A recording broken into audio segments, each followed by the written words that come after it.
మాజీ ముఖ్యమంత్రి కేసీఆర్ కు మరోసారి నోటీసులు ఇచ్చే యోచనలో పవర్ కమిషన్ ఉన్నట్టుగా తెలుస్తోంది.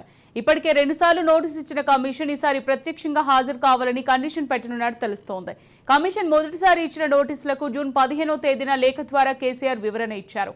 బీఆర్ఎస్ ప్రభుత్వ హయాంలో పవర్ కొనుగోలు, విద్యుత్ కేంద్రాల స్థాపనలో ఎలాంటి అక్రమాలు జరగలేదని లేఖలో కేసీఆర్ పేర్కొన్నారు. పవర్ కమిషన్ చైర్మన్ విచారణ నుంచి తప్పుకోవాలని 12 పేజీలతో కూడిన లేఖలో కేసీఆర్ డిమాండ్ చేశారు.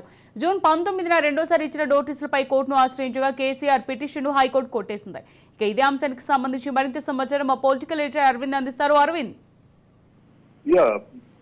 కేసీఆర్ కి సంబంధించినటువంటి లేఖని అదే సందర్భంలో కేసీఆర్ హైకోర్టుకు వెళ్ళటానికి అన్ని కలిపి ఆలోచిస్తే కేసీఆర్ కి ఈసారి నోటీసులకి తప్పనిసరిగా హాజరు కావాల్సినటువంటి పరిస్థితి అయితే వచ్చిందని చెప్పక తప్పదు అమూల్య.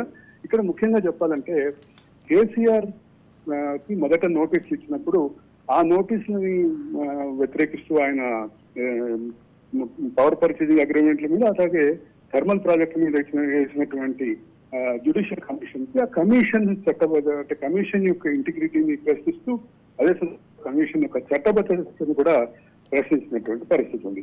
ఆ 12 పేజీల లేఖలో అసలు కమిషన్ అంటే రాష్ట్ర హైకోర్టు ప్రధాన న్యాయమూర్తిగా పనిచేసినటువంటి మీరు ఈ రకమైనటువంటి కమిషన్ ని అంగీకరించడమే తప్పు అని ఒక పాయింట్ చెప్పారు. అదే సందర్భంలో 12 పేజీల లేఖలో ఉన్నటువంటి మరో అంశం ఏంటంటే మీరు ప్రీజ్యూడిస్ అయి ఉన్నారు, అంటే మీరు ముందే నిర్ణయించుకున్నారు, మీరు మమ్మల్ని బ్లేమ్ చేయాలని రాజకీయంగా బ్లేమ్ చేయడానికి వేసినటువంటి ప్రభుత్వ కుట్రకు సహకరిస్తున్నారు అనేటటువంటి భావాన్ని కూడా వ్యక్తం చేశారు.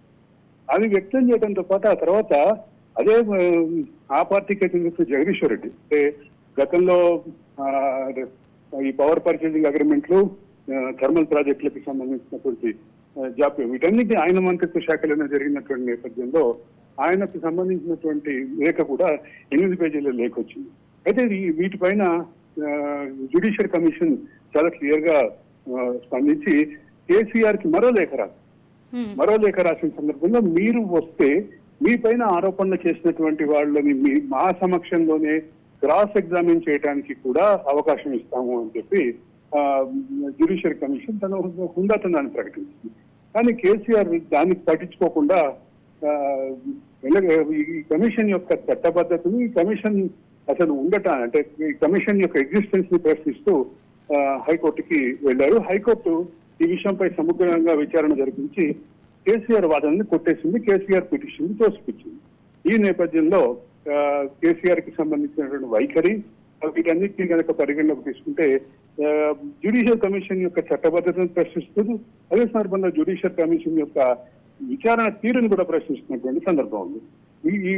ఈ నేపథ్యంలో ఇప్పుడు కేసీఆర్ కి మూడోసారి ఖచ్చితంగా లేఖలు వచ్చేటటువంటి అవకాశం అయితే మరోసారి నోటీసులు వచ్చే అవకాశం అయితే క్లియర్ గా ఉంది.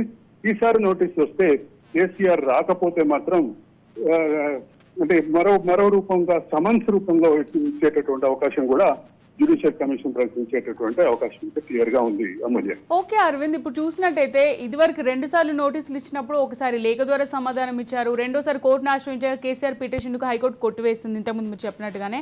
మరి ఈసారి ప్రత్యక్షంగా హాజరు కావాలని చెప్తున్నట్టుగా తెలుస్తోంది. మరి ప్రత్యక్షంగా హాజరయ్యే అవకాశాలు ఏమైనా ఉన్నాయా, లేకపోతే మళ్ళీ ఒకసారి హైకోర్టుకు వెళ్ళే అవకాశాలు ఏమైనా ఉన్నాయా అంటారా కేసీఆర్?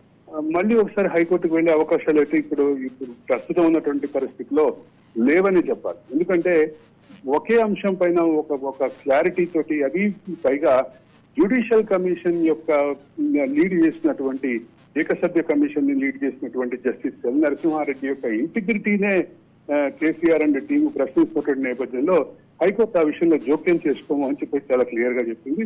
ఇప్పుడు ప్రస్తుతం ఉన్నటువంటి పరిస్థితిలో మళ్ళీ హైకోర్టుకు వెళ్లే అవకాశం అయితే ఖచ్చితంగా లేదని చెప్పాలి. అదే సందర్భంలో సుప్రీంకోర్టుకు వెళ్లే అవకాశాలు ఏమైనా ఉన్నాయా అనేది వాళ్ళ న్యాయ నిపుణులు ఒక పక్క చర్చిస్తూనే ఉన్నారు.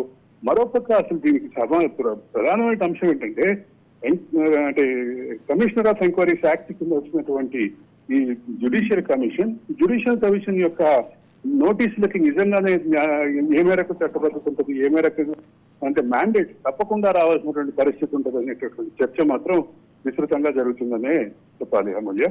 Thank you for the updates Arvind.